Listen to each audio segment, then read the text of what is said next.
morning. It's Wednesday, November 5th, 2014. This is your morning edition on I-24 News.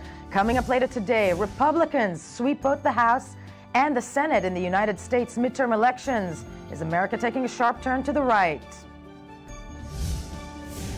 Security forces are on high alert in Iraq as Shi'ite Muslims gather for ceremonies to mark the religious holiday of Ashura. And later on the show, I-24 News exclusive interview with former Prime Minister of Jordan, Abdel Salam al-Majali. Good morning, I am Yael Levi, and breaking news in this morning. We begin with the midterm elections in the United States. As results are trickling in, it is clear that the Republican Party has managed to flip the Senate in an upset to the Democratic Party and President Obama taking control for the first time in 8 years. It culminates a tumultuous 24 hours of voting in which Democratic and Republican candidates across the United States were waging the final moments of a fierce state-by-state effort to turn out their supporters yesterday as American voters lined up at the polls to express their anger and frustration at the dysfunction and paralysis of Washington. Now, after spending months locked in loud and often bitter contests about the direction of the country under President Obama's leadership, the 2014 midterm elections were hard to call in advance, but this morning it is clear with 7 seats ahead, the Republican Party has taken the Senate. They're in control of the House. We are joined in studio right now with the co-chairman of the Democratic Party in Israel, Sheldon Shore. Sheldon, good morning to you. Of course, we will be joined slightly later on by the head also of the Republican parties in Israel, Mr. Mark Zell, who's probably celebrating on the way. But first, let's take a look at the following report that recaps the elections in the midterm elections in the United States. Election day is here. U.S. voters arrived at their local ballot boxes to cast votes in favor of their respective candidates for both houses of Congress as well as gubernatorial hopefuls.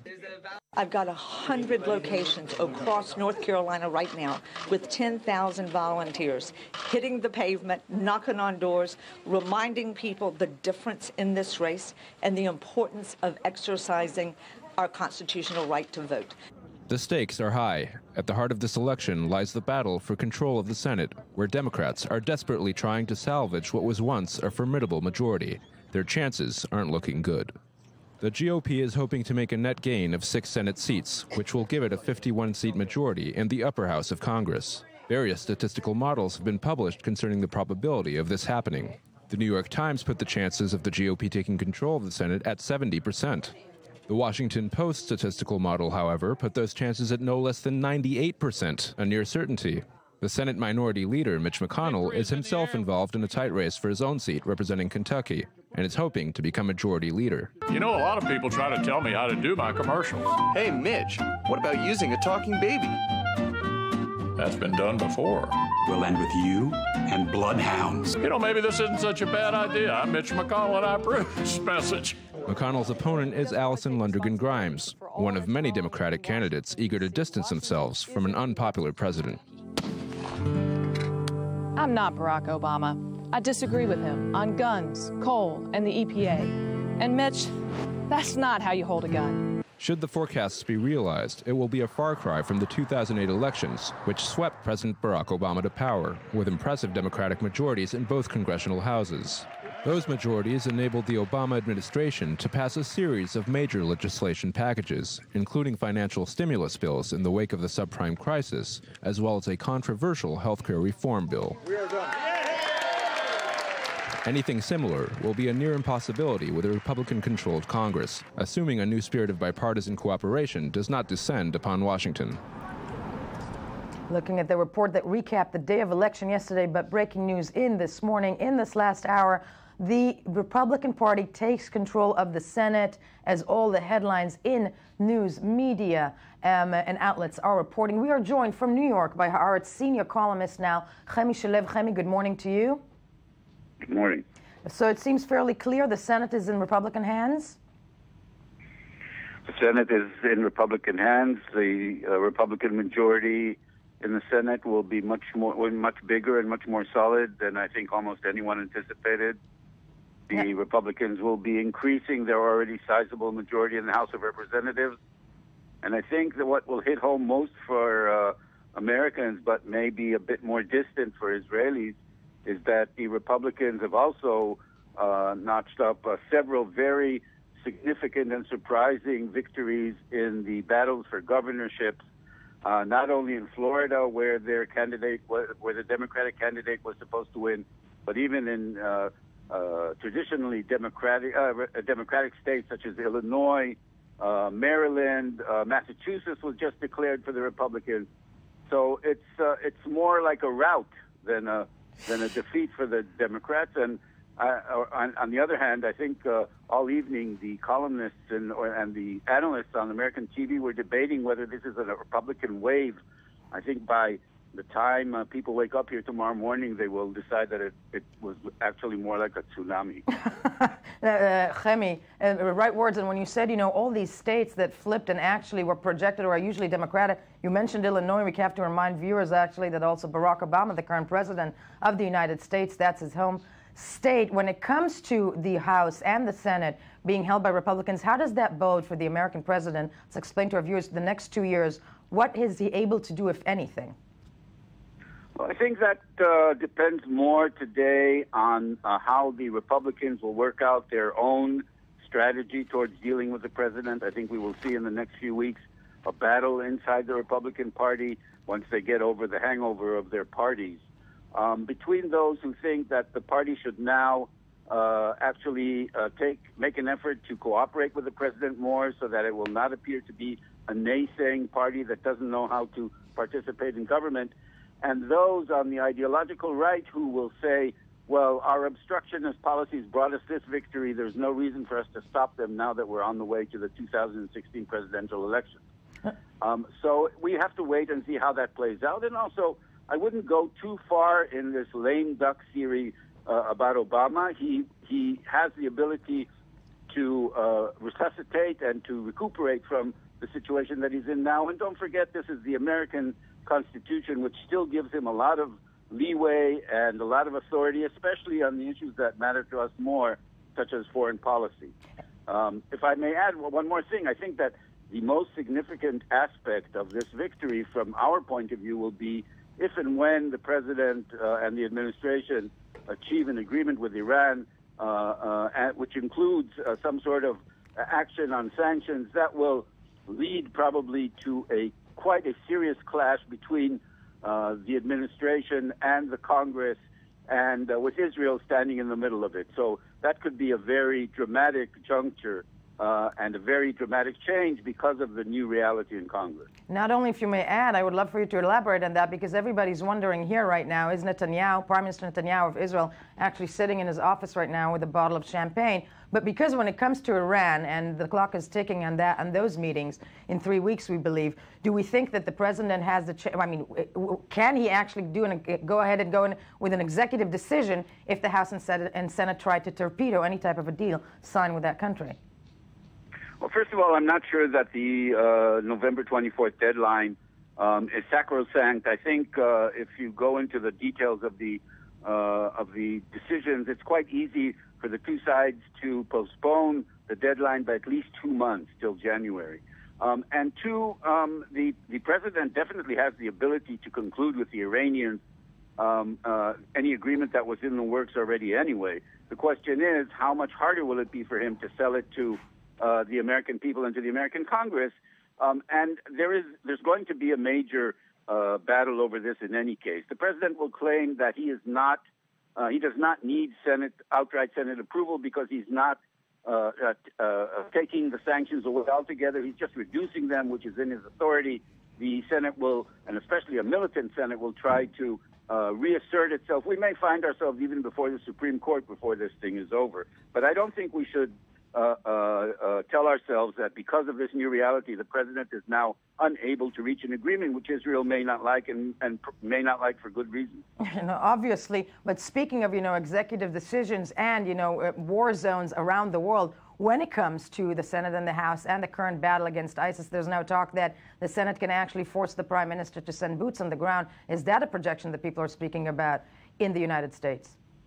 I would not think that this Senate, even one that is controlled by more hawkish Republicans, has any intention or any wish to force the president to send boots on the ground. I don't think there is support in the American public opinion to put boots on the ground, even though there are senators who may support that.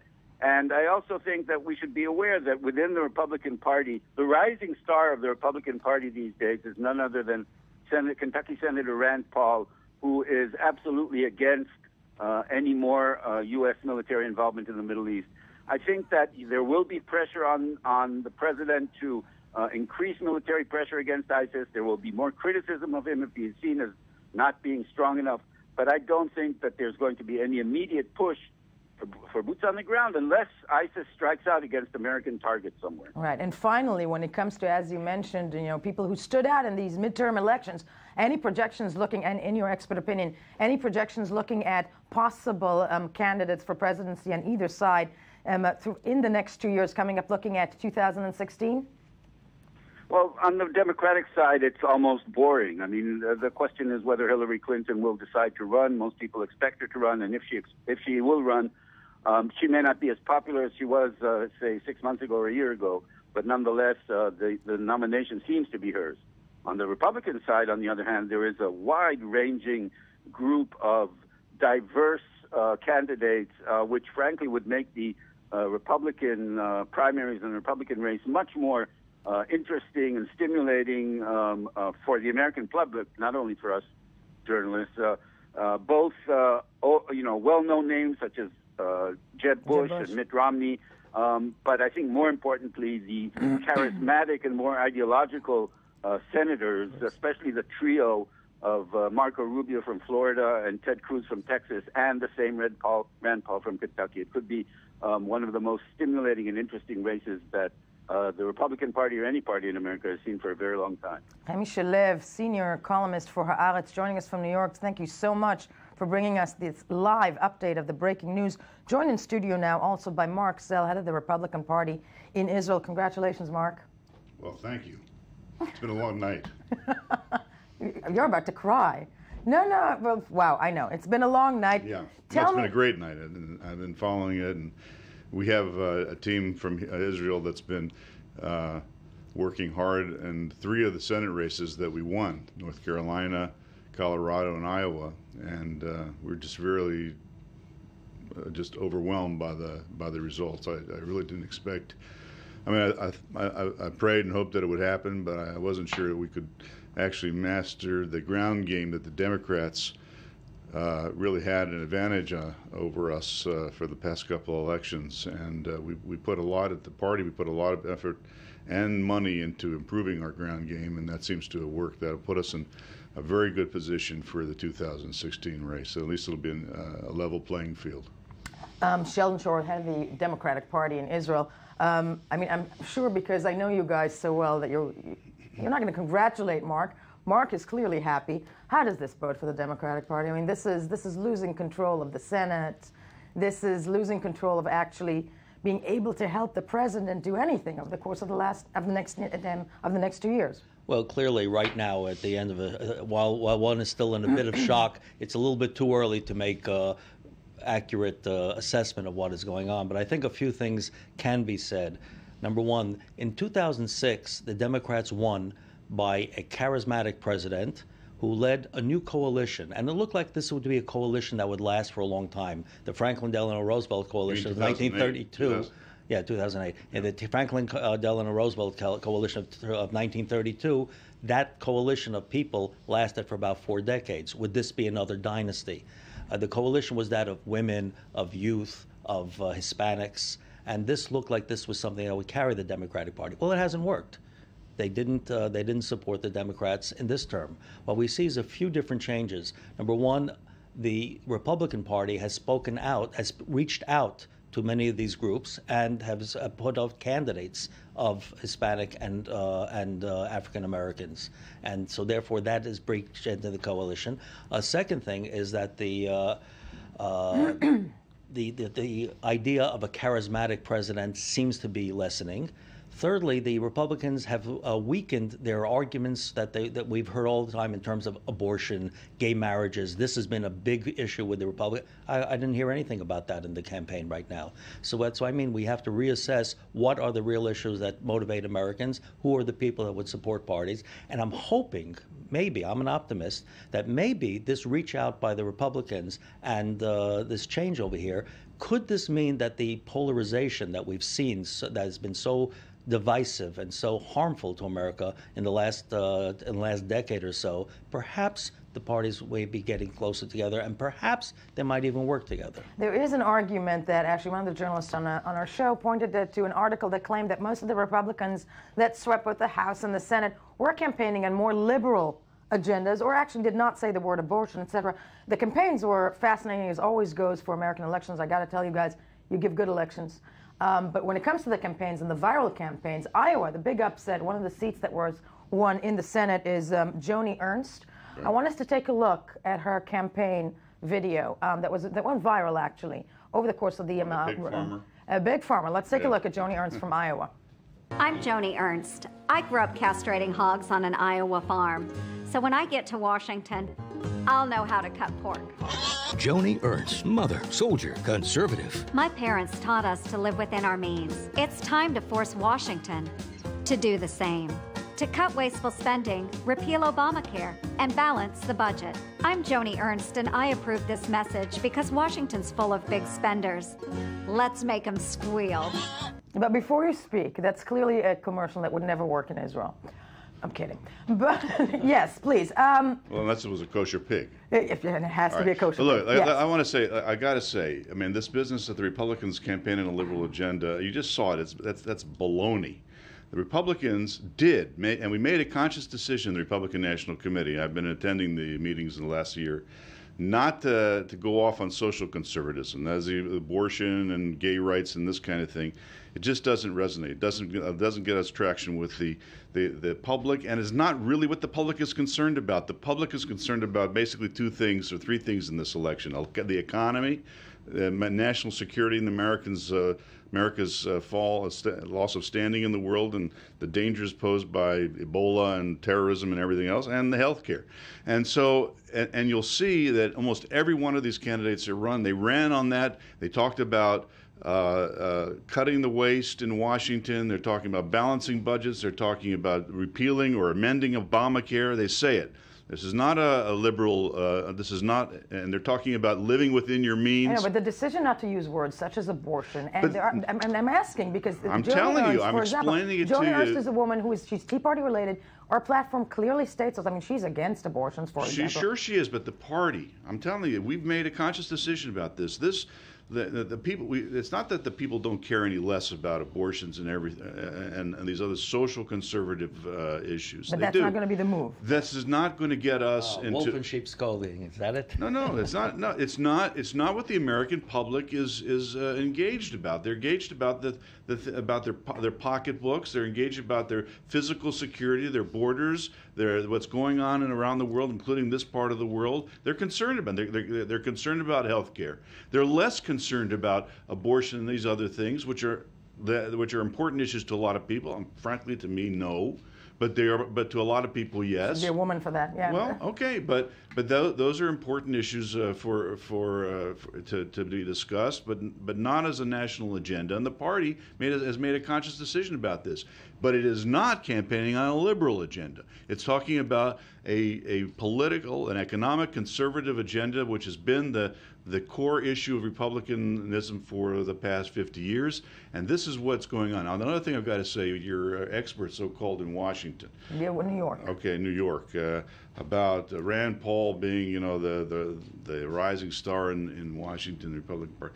He is one voice out of many, okay? And what you see coming now from this crop of candidates who were elected in this election, you have a whole slew of new candidates, new faces, women, Hispanics, even Ben Carson is a black African American who's going to be coming here to Israel Mark, soon. come on, at the end of the day, it's the big names that actually win the candidacy for presidency. You don't know that. You don't know. Was Bill Clinton in 1992 when he ran a big name? I mean, Sheldon told us the other night on this station that he didn't even know who he was when he was running.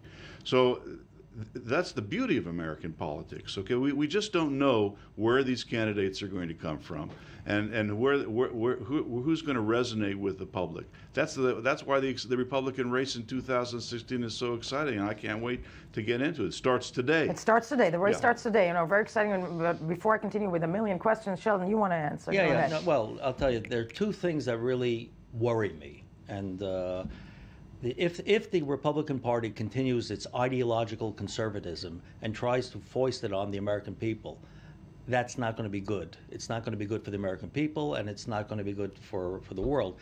What's happened? I saw, for example, this morning Ted Cruz saying we're going to go full out to repeal Obamacare. Now, if the idea is to try to improve Obamacare, I don't think anyone thinks that it's perfect and it could use repealing. But it could it's a use start.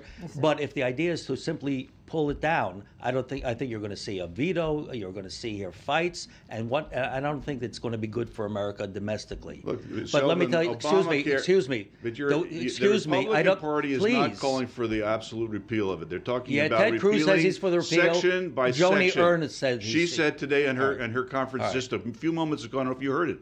They're going to look at each section. They're going to repeal what's necessary and to fix what's. As I said, I hope it would be reform, but not to go into this divisive, self-hurting. Do you believe that Obamacare is not dead? It's no secret that the Republican Party. We don't like Obamacare, and we're gonna toss it out and replace it with something better. And that's what the Republican. We're not talking about abandoning the issue of health care. Health care is important to Americans. That's why the public is looking for. Can I finish my thought? Sheldon, look, you've had 6 years. You've had 6 years of it, and now the tide has turned. Okay. The Obamacare and the type of divisiveness and the all-out fight. If the purpose is to try to challenge the presidency, if this is that's the type, not the purpose. Can I finish, please? That's not the purpose. I ask you to be we're going to all play nice because it is the Middle East and everybody plays nice here. That's right.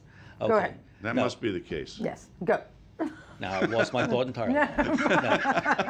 No. At least you didn't lose your head. Obamacare. Right. No. The point is, if this is the type of confronting the presidency, if this is the type of attitude, what worries me more is in the Foreign Affairs Department, because if you have this type of internal fighting, you're going to weaken the presidency. You're going to have here a weakened government, an ineffective government, and how does that impact on the real challenges that America faces, and it's certainly the ones that concern me, which is Iran and the rising global jihadism. A weakened president and an ineffective government is not going to be able to stand up to those challenges. And that is an interesting question, Mark, when we're looking at Iran, clock ticking down on a supposed deadline to sign an agreement. And when it comes to ISIS as well, we have, it's no secret that the Republican Party, over the course of the last several years, look at the lockdown. You guys were big guests during the lockdown in Washington. Is it going to actually, tie the president's hands when it comes to trying to progress any type of deal with Iran, irrespective of, what it's going to mean at the end, but still, negotiations going on there? Well, thank you. First of all, I found Sheldon's remarks highly ironic to suggest that a Republican-controlled Congress is going to weaken a presidency that has been demonstrably weak, leading from behind, reducing by deliberately America's standing in the world since it took office, is ludicrous. Now, what the Republicans will do, and since the president has, as you indicated, the primary responsibility under the Constitution for conducting American foreign policy, what a Republican-controlled Senate can do, and Congress and House of Representatives can do, is to serve as a break for some of the president's more ridiculous ideas about how to conduct American foreign policy. For example, what he's done or has not done in the Middle East. Now, he's told us. There have been leaks to the press, have been reported here in Israeli media, I'm sure in the U.S. media, about the principal constructs of this new agreement with the Iranians.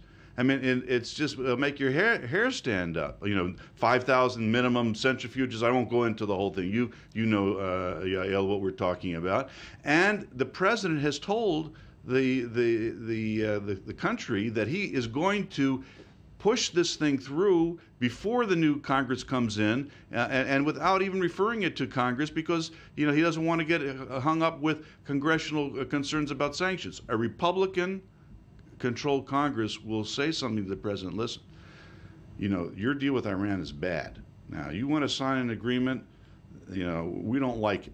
But if you think that we're going to take off, you're going to cancel the congressionally ordered sanctions on Iran without something from being said from this Congress, you're mistaken. And that's a good thing for America. That's going to give backbone to an otherwise limping presidency that's going into a lame duck status now for the next 2 years. And that's good for the Middle East, it's good for Israel, and it's good for the world. Is it a lame duck status? Is it a lame duck status? It's a weakened status.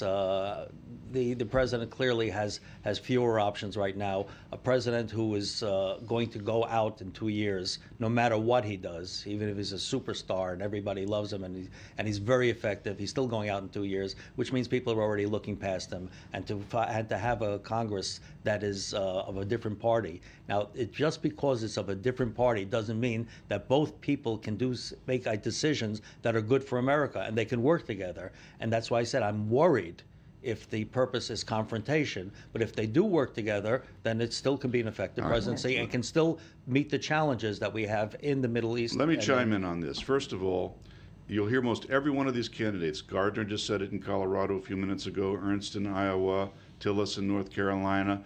All of these guys coming to Washington are coming with a very clear mandate from the people that elected them in this round, that the people are sick of the infighting in Washington. You said last night, Sheldon, that 80% of the public disapprove of the way Congress is running things, is running its own affairs. That's true. That's unacceptable. These people that are coming in, Republicans in particular, have a mandate. They have a charge in order to fix that. That's why if the whole idea is to tear down Obamacare, you're just going to feed that. Okay, but they're not coming to Washington to oppose the president, just for the sake of opposing the president. They're coming to Washington to get things done. That's what I want to see. And we have, I'll tell you something, we have 2 years as a Republican Party in controlling Congress to get things done, okay, for the American people. And we're going to try to do that. If we don't do it, we'll pay a price for that in 2016. And time will tell, folks. As we said, breaking news, Senate and House Republican in the United States. I was joined in studio by Mark Zell and Sheldon Shore, both respective parties. Thank you for being with me this morning. A very interesting 2 years coming up ahead. And when we get back, Iraq security forces on high alert as Shiites gather for the annual Ashura celebration. First, though, let's hear some more of the morning headlines.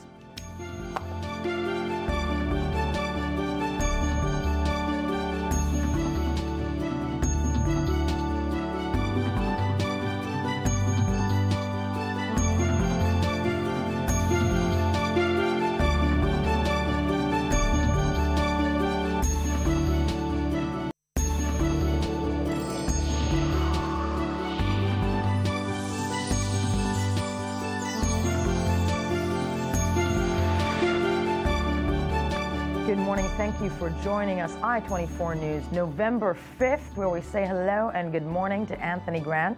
Joins me and you daily to discuss the news you missed while scanning the headlines. And you know what comes to mind this morning? Tell me.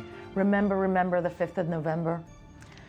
What every Republican must be chanting right now. I'm thinking a fifth of Beethoven, but that's a movie. Well, you're the cultured one between the two of us. the river. Yes. Anyway, serious stuff. Serious stuff other than the breaking news. Yeah, Senate, check House. out the New York Times headline here. It's from the digital edition. Oh, my Lord. And this is a big deal for the New York Times report. Wow. Grand Old Party takes control of Senate. That's just fresh stuff. Happy Republicans dancing. Oh my God. Happy Republicans dancing, wearing red. We had Mark Zell in the studio. He was crying. It's an emotional moment for some. We have 2 years of complete gridlock to look forward to in Washington, nothing's D.C. going to happen now for 2 years. Yeah, Yay! You thought it was cantankerous up until this point. Wow. And of course, big stuff for Kentucky.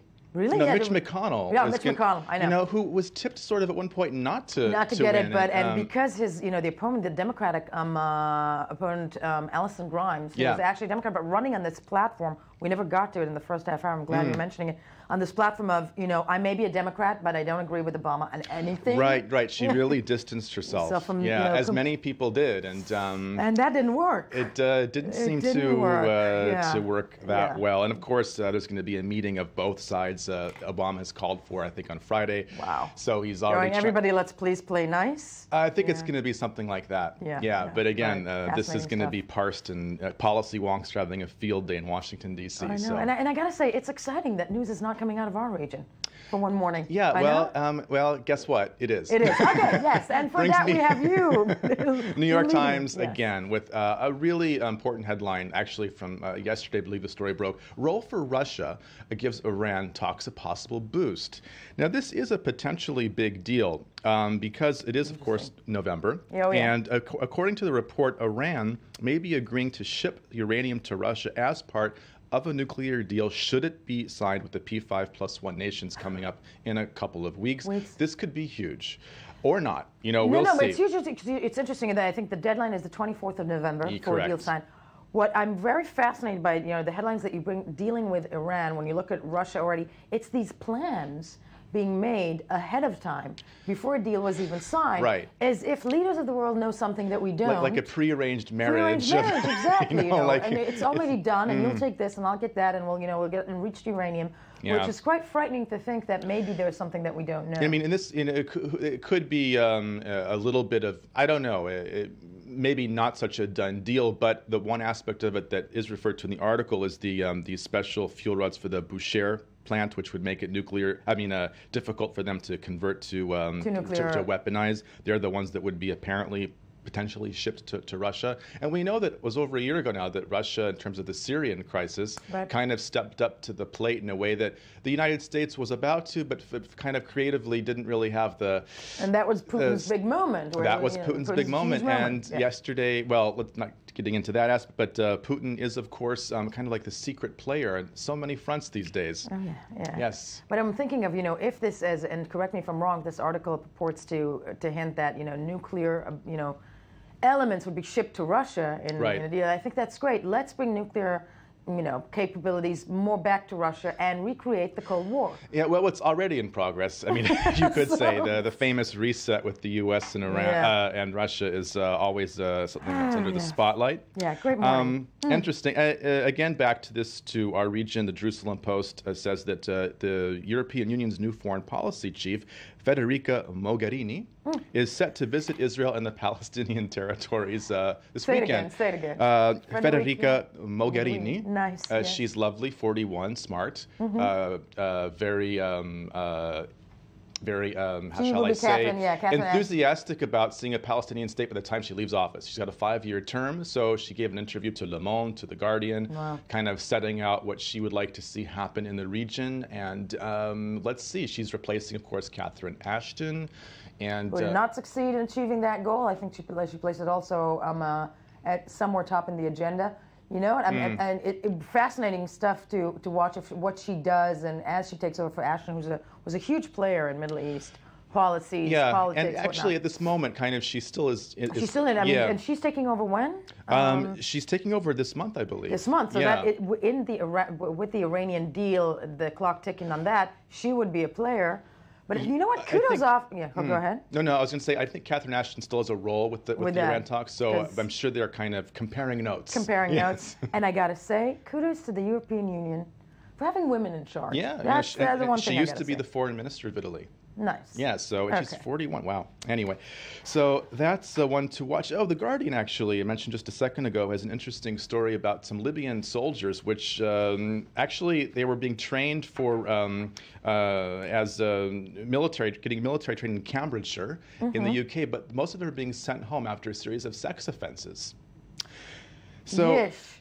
They're treated Yeah. in Libya. And no laughing matter. Yeah, these were former Libyan revolutionaries that were sent to the UK for elite training. Right. 5 officers so far of the Libyan ones have been charged with sexual offenses, including rape. One of a man. Oh my God. Yeah, not good stuff. Not good stuff. Yeah. So some have sought asylum. Some are being sent home early. Basically, whoever had the idea for this program to train these guys is that's not what they were looking for. Not what they were looking oh my for. God. Yeah. So, as we call, and then, of course, Libya, of course, is a hot mess, and this is just I was about to say, this is going to add to that. This is going to add to it. Goes to show that, you know, the people who come to be trained to try and stop it being a hot mess create messes where they go to. Yeah, double mess. Double mess, yes. The story, La Razón de Mexico in Mexico City talks about this huge scandal with this town. Mexican mayor and his wife have been arrested in this mass students kidnapping and apparent execution. I mean, this is something that was happening, being followed all over. The mayor of the city and his wife, Maria Los Angeles Pineda, who's no angel, but actually part of a high-profile drug trafficking family, apparently ordered the kidnapping of something like 40-odd students last month. And bodies have been found. They're not exactly students. Yes, who were protesting a political event. And apparently, this ignoble pair ordered the police to stop it from happening. Clashes ensued. Right. And they haven't linked directly the bodies that they found to them, but it's looking like they had basically they ordered this in one way or another. Unbelievable. And this is the wife of the governor or the mayor? This is the wife of the mayor of the town. So the wife of the mayor is the drug cartel manager. A lady, yes. Lady, yes, okay. And the mayor. And her husband helps facilitate that. Something like that. And the problem here, in addition to the families that are outraged, the families of the students that are missing and presumed dead, for the president of Mexico, Enrique Nieto, it's very embarrassing because, of course, I think something like 100,000 people over the past significant time frame have lost their lives due to gang violence and drug warfare in Mexico. They're losing investment, economic impact, and so he's trying to say, oh, Mexico is safer now. It's cleaner. You get a story like this all over the world headlines, and it shows that Mexico is quite dangerous in terms of dangerous. And I mean, this sounds thing. like a horrific, Hollywood movie, but the ordering and kidnapping and killing of people. The level of corruption, running very deep in some Mexican municipalities. Well, we're not moving there. Yes. No. Cheryl Atkinson is watching her every move because she thinks that she's being watched by the Obama administration. She is the former CBS investigative reporter who claims that she was basically kind of pushed out of CBS when she wanted to do stories that were kind of critical of the Obama administration. Now, she says that there's an Obama enemies list, and I got to back up. I guess if I were Obama today, I would think there'd be a lot of people on that enemies list. Today of all days, right? But she's got a new book out. And she's flat out coming out saying she thinks that she believes that she's She says she kind of assumes she's on a list. She doesn't think she's the only one. The book is called My Fight for Truth Against the Forces of Obstruction, Intimidation, and Harassment in Obama's Washington. We know that Obama isn't exactly a lover of journalists. Okay, that's safe to say. Is any leader? Is any leader, right. But again, it's very high profile. CBS had no comment on this, and silence here does speak volumes in some levels. What a bad day for the Democrats. Not a great day for Democrats, no. And one last one. Did you hear about the Steve Jobs memorial that was taken away from St. Petersburg? This is interesting. Well, there was this iPhone, this oversized iPhone, which was put up by some Russian company in St. Petersburg a while ago to commemorate Steve Jobs after he died. Well, after Tim Cook came out as gay, they apparently took it down because it violates Russia's pro-family values law. So a little controversy there in St. Petersburg. Oh my God, I would say take it off because the idea of a humongous, oversized iPhone as art is terrifying. True. Tony, I know. Thank you for being with me. Sure. Stay for the next segment. Okay. And there we go. On to our next topic, still in the Middle East. Millions of Shi'ite Muslims have gathered at shrines and mosques across Iraq to mark and celebrate the Ashura religious ritual.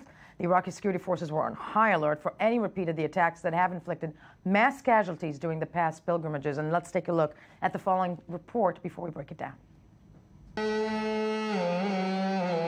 Millions of Shiite Muslims mark the religious ritual of Ashura today, with large-scale processions held across the Muslim world. Held annually on the 10th day of the holy month of Muharram, Shiites commemorate the slaying of the Prophet Muhammad's grandson Hussein in 680 AD.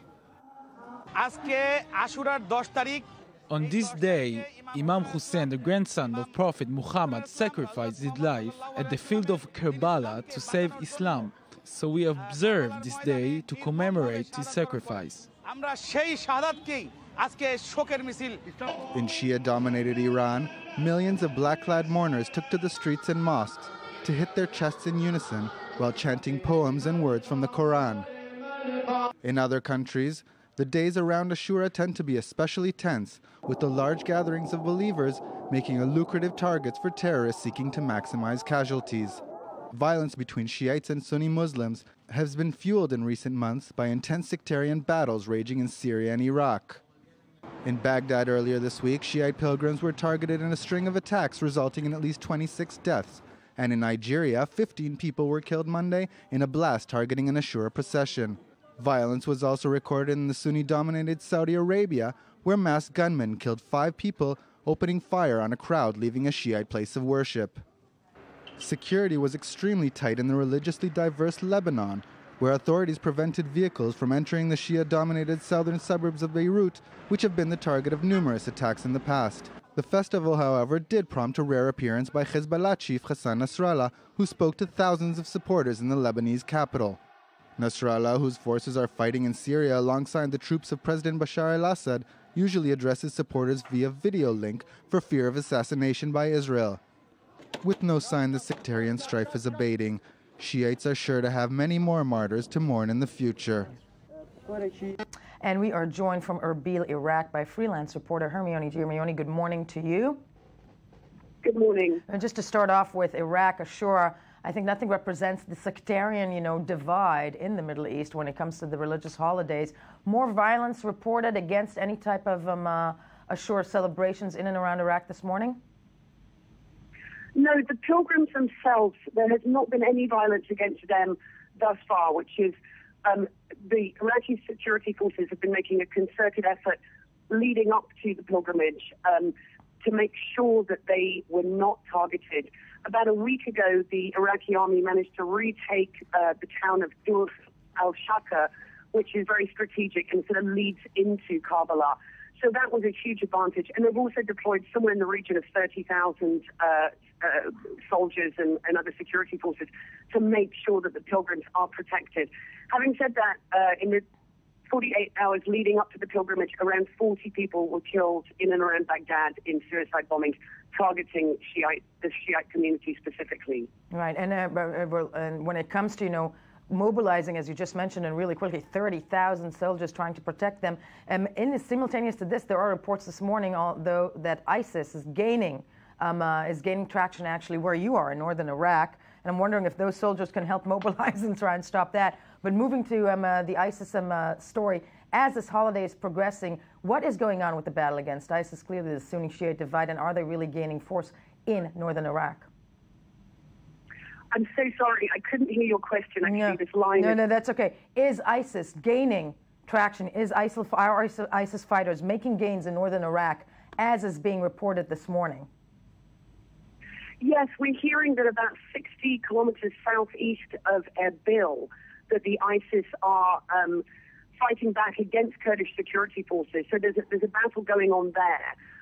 However, people here aren't terribly concerned because there are many defenses between the town where the fighting is taking place and Erbil itself. And obviously the American airstrikes, the Kurdish Peshmerga forces will do everything they can to make sure that they don't progress any closer to Erbil. But yes, I mean, it's definitely, the situation here changes very, very quickly. Up until this latest battle, we were feeling quite secure in this area. The Kurdish forces have had several victories recently, but I mean, as we see, the situation changes very, very quickly day by day. All right, Hermione, first of all, of course, keep safe, and thank you so much, as always, for joining us this morning from Erbil in Iraq. And of course, coming up next, something different, a news anchor named Nouran Salam sparks controversy in the Arab world. We will tell you all about it, and the reason she removed her hijab. But before we delve into that, let's hear some more of the morning headlines.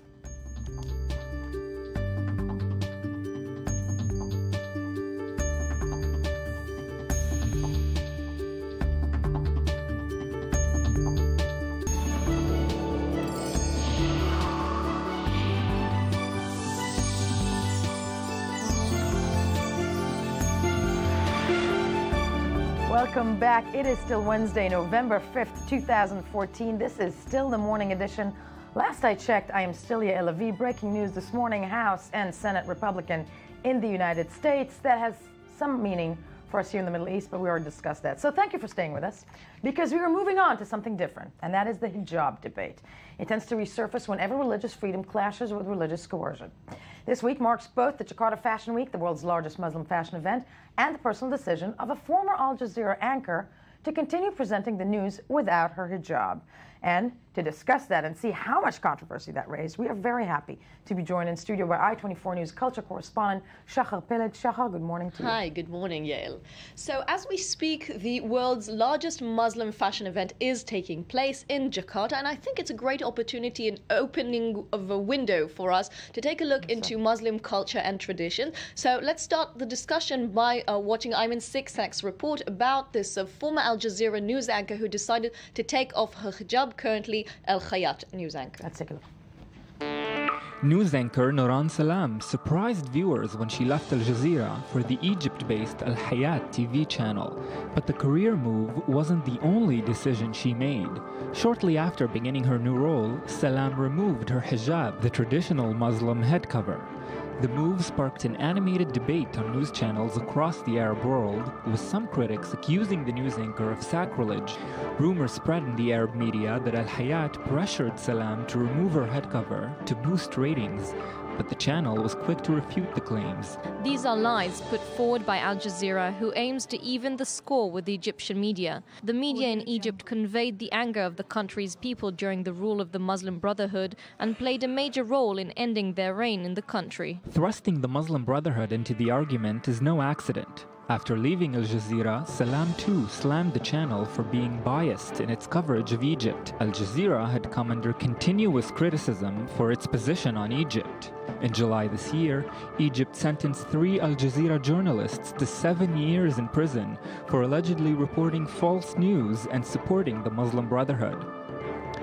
Salam's departure and subsequent decision to remove her hijab sparked what would become a public altercation between Arab news channels, all of which are closely monitored by viewers and fellow media outlets alike for their coverage of the ongoing turmoil in the Arab world. But Salam maintains that the removal of her hijab was a personal decision, not a political one, raising another contentious point of discussion for her following: a woman's right to choose, and perhaps more importantly, to change her mind about her choices. Wow, a lofty idea there. A woman has a choice. Well, does she? Yes. So I think the world, the Western world specifically, is reaching some kind of a boiling point with whatever has to do with the Muslim world and the Muslim society. On the one hand, for example, we have Oliver August from The Economist saying the revolution is over with Iran as a test case. He takes a look at the Muslim world, specifically in Iran, opening to the West, less young people going to mosques, more education there, more employment, despite the heavy sanctions the West poses on Iran. But on the other hand... You know, within the limits, though, that Iran still poses on its population. Exactly. But he does see a trend of somewhat of an openness of a younger generation being more and more open to the West. There's Facebook and Twitter, although banned in Iran, all over the country. But on the other hand, we have this Jakarta Muslim Fashion Week. Right. And in it we see young designers, despite the colorful garments, still sticking to traditional Muslim clothing. It's very colorful, but we see the headscarves, we see them covered from head to toe, and the playing by the religious Muslim rules. And if I may quote, in fact, the director of this festival, Diaz Pazada, he says the norm of the day right now, especially with the Western entertainment industry, is that everything is very vulgar, very sexy, and very out there. So there's actually a movement in fashion where modesty came back into style. Now, we hear Oliver August on the one hand, but we hear daily news about Iranian and Pakistani women being burnt with acid because they weren't dressed modestly enough. We hear these stories of a news anchor anchor who made a personal choice, at least this is what she's saying, to take off her hijab. It generates so much anger and so much criticism. The Arab news is all over her just because making a decision to take her headscarf off. And so this is a place where I think the very thin line between the Muslim tradition, which has become a very big issue of debate in the Western world. We remember Bill Maher and Ben Affleck's recent debate. Recent big fight. Was a very big buzz around it. So I think there's this very thin line between what the Western world sees as great extremism with the Islamic State group as its symbol, and on the other hand, a need or a willingness of openness from the Islamic world. When we look at pictures of this fashion, this Muslim tradition fashion show, at the end of the day, I have to say though, for groups like the Islamic State organization, even have covered from head to toe, but with flashy golden, some of these designs are beautiful. Probably would not fly. No. Probably not where you're still supposed to. I'm Probably assuming not. Probably, all in dark, and that's the battle also, I think, within the Muslim society. That is true, and here we see also how the Western world relates to it or does not. We know about bans and restrictions going on in more countries, especially in Europe. Back in 2011, both France and Belgium ban and restrict both headscarves, the hijabs, niqabs, which show only the eyes, and burqas, who are from head to toe cover for women. These are banned in the streets of France and Belgium. In 2004, even before that, there are laws that ban hijabs from schools, and in Italy, it's since the 1970s like this. So there's this conflict between freedom of religious and gender equality and the woman's right to choose. On the other hand, secular traditions and sometimes even fear of terrorism from these countries. So you see even a country like Turkey, who is very proud of its secular tradition, Muslim tradition, banning, by the way, in the law, scarves and headscarves in the streets, but 2/3 of the women, including the wife and daughter of the president and prime minister, walk around with these Muslim symbols. So the debate brings us back to whether the Muslim world is in fact moving towards the West, or on the other hand, we see the young designers bring us back to tradition. It's an interesting question about the anchor woman featured in the report and that we're discussing. If you look at one woman's decision to remove the hijab, that is causing so much traction. And I'm thinking, and Al Jazeera being also a major player in Middle Eastern politics, absolutely, this is a move that I'm asking you if the reports that may even risk her life because she's so much in the public eye. I'm bringing you back to the acid stories. Right. I mean, we hear about these extremism mostly in the Muslim world. Maybe this is because it's only tracking headlines in the Muslim world, but she has already been threatened. I mean, these are stories that we continue hearing, especially when women in the Muslim world make this choice. Now, bringing us back to the Ben Affleck debate, this might sound racist, and we definitely don't want to go there. Yeah. But a woman in the Muslim world, I think it's a good thing, seeks and gets more attention today, whether it's the terrible honor of the family and the vengeance stories, the acid burning, which is awful and continues until this very day, or even if it's grave criticism on Muslim television. And the point is, though, which I think is very important, that that it's being discussed. Absolutely. And I must add one more thing, that it's also, we must remember, a financial issue. If we take a look at Indonesia, the largest Muslim country in the world, who wants to be leading in Muslim fashion, specifically with its Jakarta Fashion Week, this is a $100 billion industry in some estimates. And this is an amazing boost in its economy and its tourism, and they want perhaps to bring back these conservative customers to the traditional garments, but on the other hand, it might be just a financial decision. Exactly. Shachar Peled, fascinating stuff, and always such a pleasure having you here with us. Thank you. Stay in.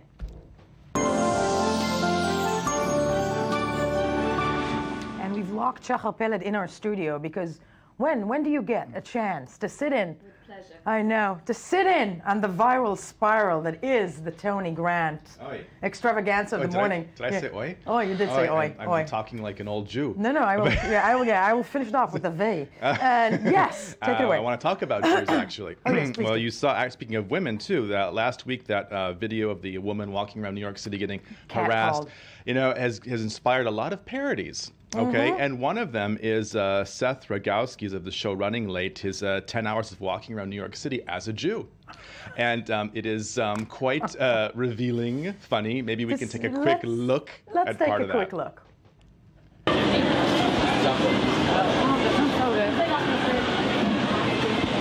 Okay, that's good.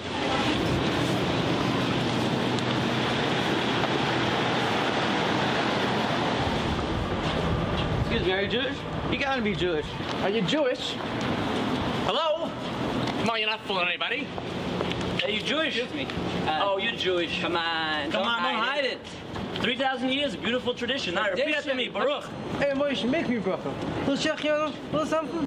Oh my God. Good times. Yes.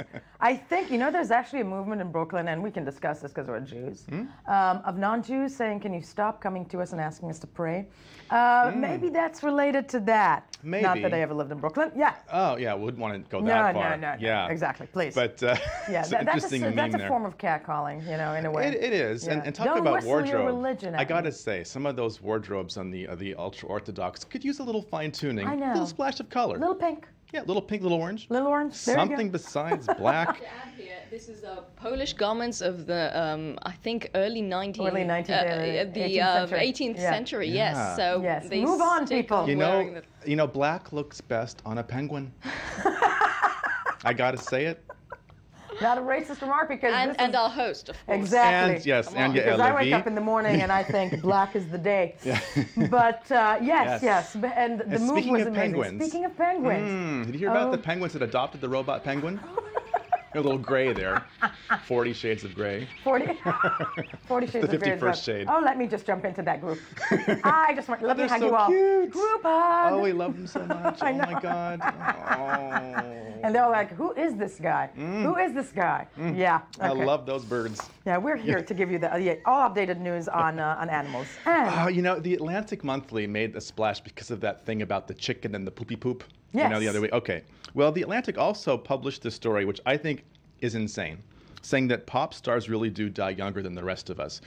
27 is the age? Well, it was not so much about, but it's like there's some Australian university studied like 12,000 pop musicians and said, yeah, they die like 25 years younger than the actual American general population. But like, wow, this is a shocker. Yeah, duh. I mean, it's like, I mean, come on, Atlantic. I was about to say. Yeah, because they face the pop scene fails to provide appropriate boundaries of acceptable behavior to follow.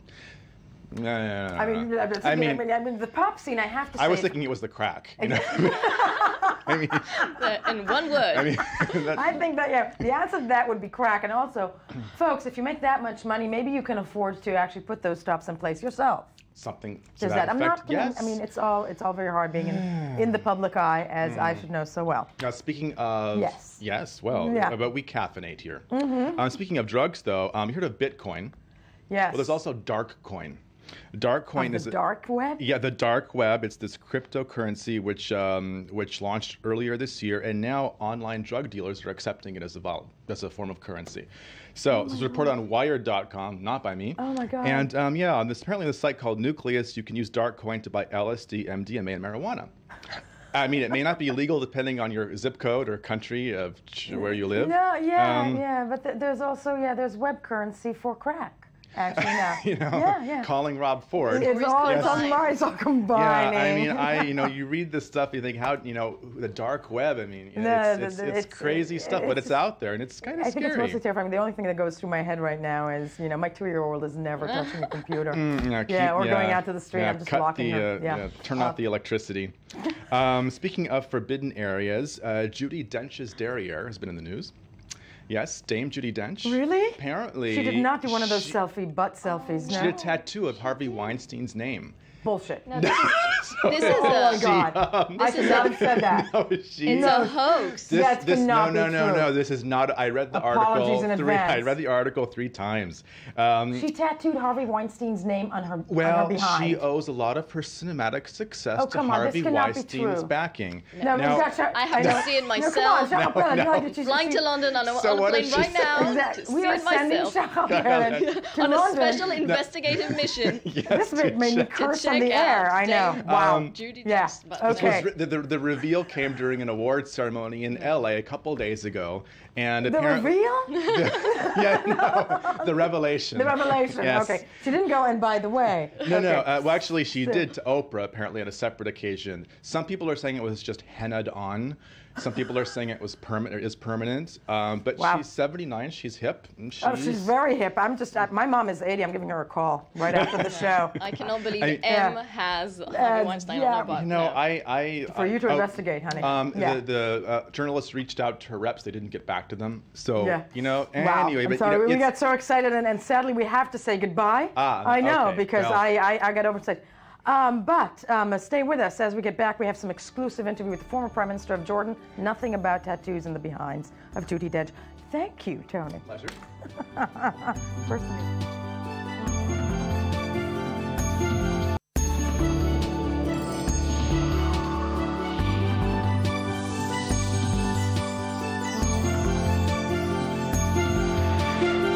Good morning. Thank you for joining us. Actually, staying with us, I-24 News Morning Edition, the place you should be on November 5th, 2014, because it's the only place where Daniel Roth joins me. You're on your toes. Tal Heinrich here also with, I just Germanly pronounced your name, Tal Heinrich. Heinrich, natürlich. With the following segment. But Daniel Roth, with anything and everything we need to know economy-wise on this very fateful morning. Yeah, and actually I have good news on this morning. Seriously? And that is that solar is big and only getting bigger. Solar electricity is becoming more and more the talk of the town and the ubiquitous form of electricity in many parts of the world. So it's only good news. It's only good news, and I love the green energy news that you bring in the shirt that matches. And let's take a look at the report. Reducing energy dependence on fossil fuels by turning to solar energy. It's the goal of a new project called Tunur, a factory that will begin construction in 2016 in the Tunisian Sahara, which should provide electricity to millions of European homes by 2018. We believe that this is really opening a new energy corridor. This could be the first of many projects, and we could gradually decarbonize the European grid using desert power and using this solar energy with storage from the Sahara Desert and linked to Europe with high voltage DC cables, which are very, very low in their losses. The electricity will be transmitted from the Tunisian coast to a point of interconnection in Italy via an underwater cable. The energy can then be dispatched throughout Europe. About $12.5 million in investment has already been put in by Low Carbon, a renewable energy company, and the solar developer Noor Energy, as well as Tunisian investors. The technology that you can deploy in the desert is baseload renewable power. That means you can actually replace fossil fuel power plants because we can generate 24/7 using solar power. A wide range of mirrors on 10,000 hectares will follow and reflect sunlight onto a boiler atop a central tower. Water or molten salt inside the boiler will be heated to about 550 degrees Celsius through the pump to a steam turbine to produce electricity. The Tunur project should contribute to Tunisia's stability by providing a boost to local business and by fighting against one of the root causes of the successful Tunisian democratic revolution, the lack of jobs.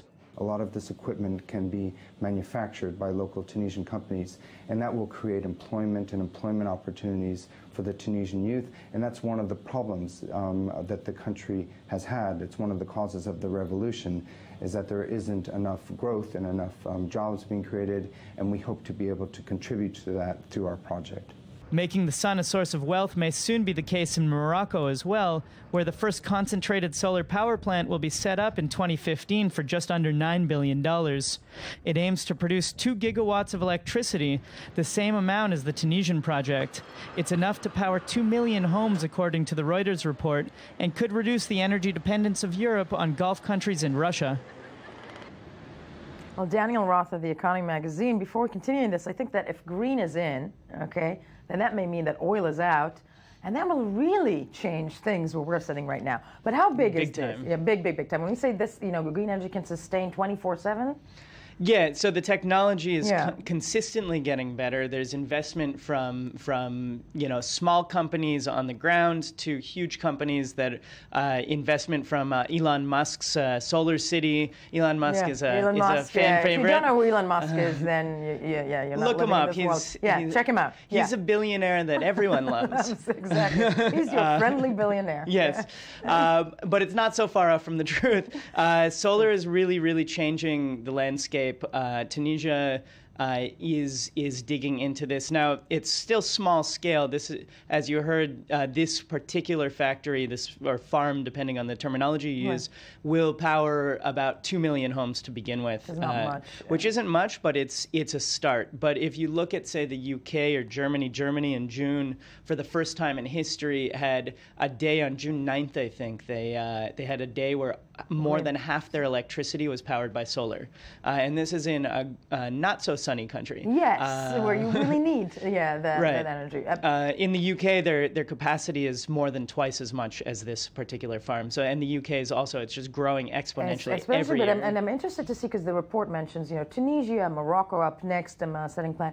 Is there a push more in countries of the region, close to the region in the Middle East, to push for this energy because they know they might lose their capital? Or am I theorizing here? The capital being oil, you know what I mean? Right. In many ways. The ones who are doing very well in oil tend to want to stick to oil now, as it is in the U.S. and Israel and elsewhere.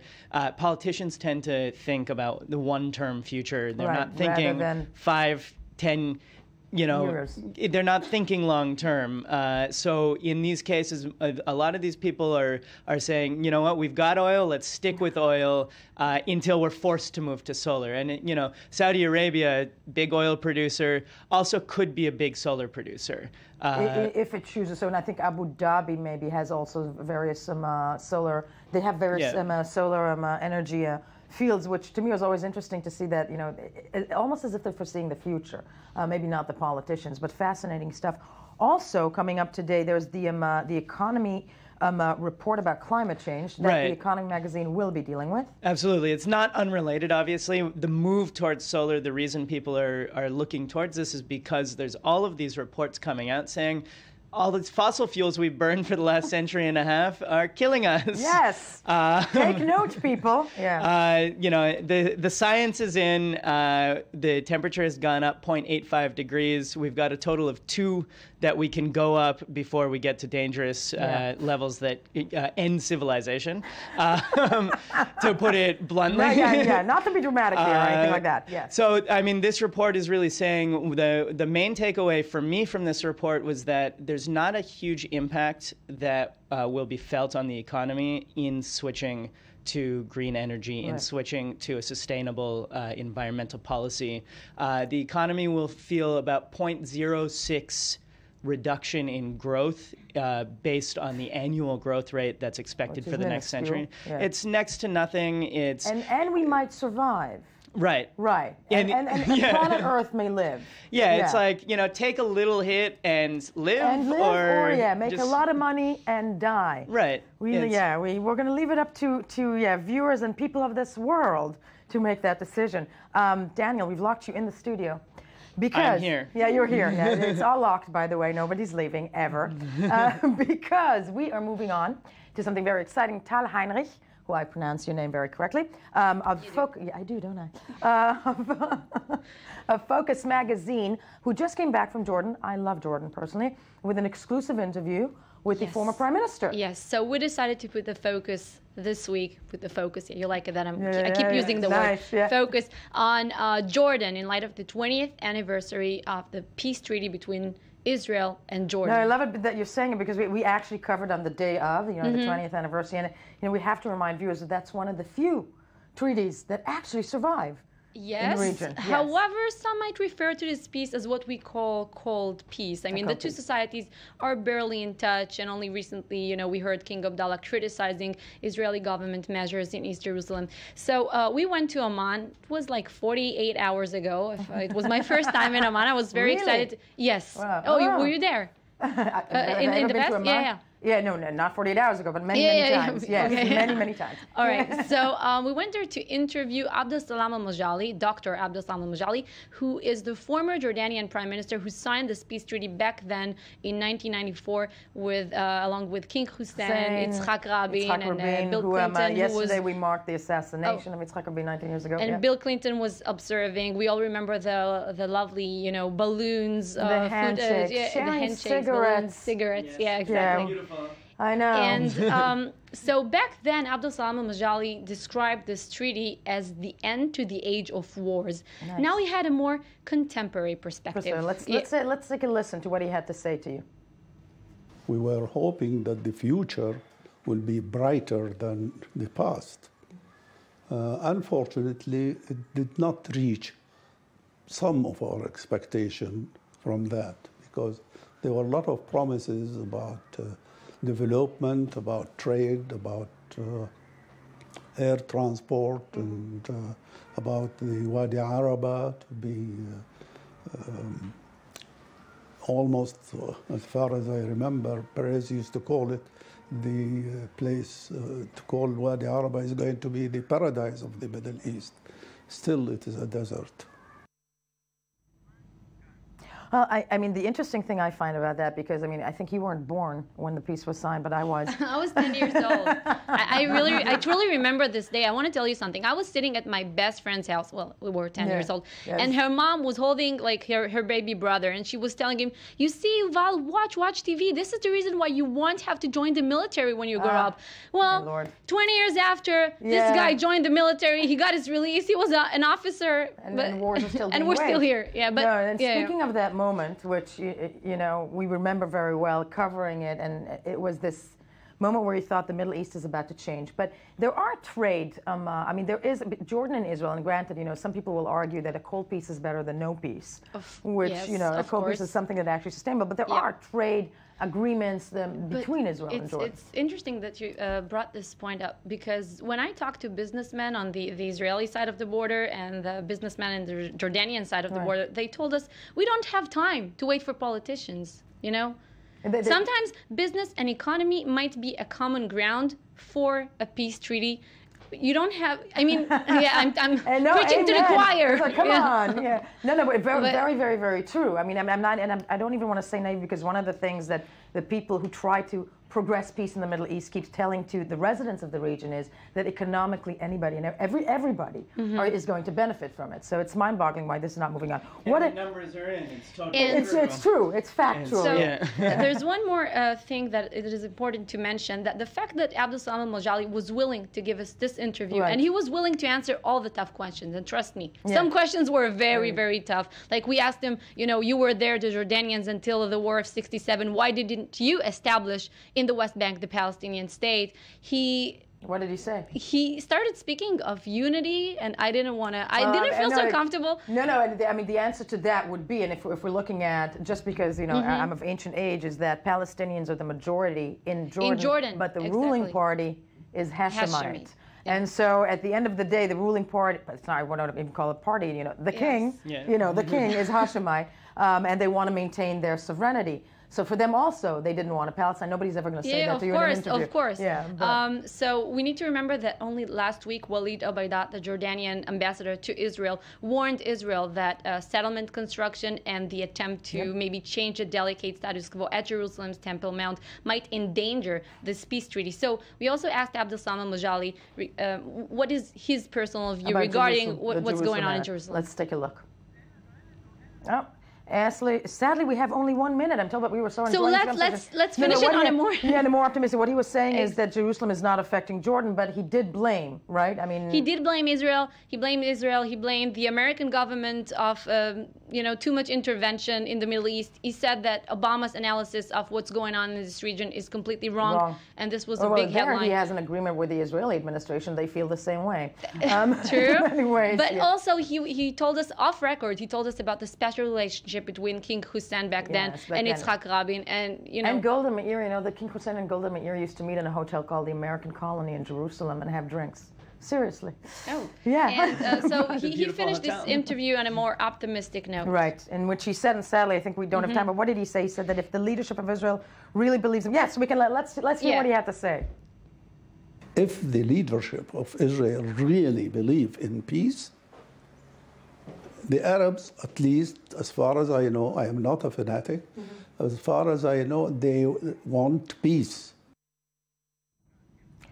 Yes. Even if he's such a guy, he's such a politician that even if you don't agree with his views, he's inspiring. His words were very inspiring. He was very nice, very welcoming, and it was a nice talk. It's a lovely thought it's inspiring to probably meet a politician that says, regardless of, the differences, peace is more important than anything else, which, it seems like the new generation of administrations around the region nowadays has forgotten. But on that happy note, and as maybe there'll be peace and maybe there'll be green energy, Daniel, and then my God, and then we won't have jobs at all, right? Yeah, and then we can just go home and relax in our solar-powered peaceful homes. Peaceful homes. But this exclusive I-24 News interview airs on Focus magazine, right? Yeah. When is that? 9:40 p.m. tonight. Tonight on Israel time. I-24 News, as you should remember. Tal Heinrich, wonderful having you with us. Always come back to tell us the stories that are airing this evening on I-24 News Economy magazine, of course, where Daniel Roth, the god, the man,